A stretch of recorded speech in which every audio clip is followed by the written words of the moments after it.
முதல்ல உங்களை தேடி ஒரு விருந்தாளி வந்திருக்காங்க, இங்க உள்ள போய் கவனிங்க. யாருக்கு விருந்தாளி?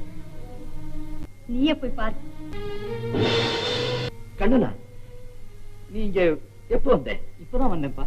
இத பாருங்க, முதல்ல இந்த பையன் யாருன்னு எனக்கு தெரியணும். என்கிட்ட எதையும் மறைக்காதீங்க. எதுவா இருந்தாலும் உண்மையை சொல்லிடுங்க. நீ யாருன்னு சொல்லலையா? அவன் சொல்றது இருக்கட்டும், முதல்ல நீங்க சொல்லுங்க அவன் யாருன்னு. ஏண்டா கண்ணா, நீ என்ன சொன்ன? வேற ஒண்ணும் இல்லப்பா. நான் யாரு, உங்களுக்கு நான் என்ன உறவுன்னு கேட்டாங்க. நான் உங்க மகன் சொன்னேன். நான் சொன்னது சரிதானேப்பா?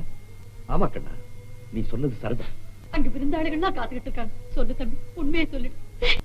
பொறுக்கா, நீங்க இவனை உங்க பிள்ளைக்கு சமானமா வளர்த்து வந்தீங்கல்ல, சொல்லுங்க.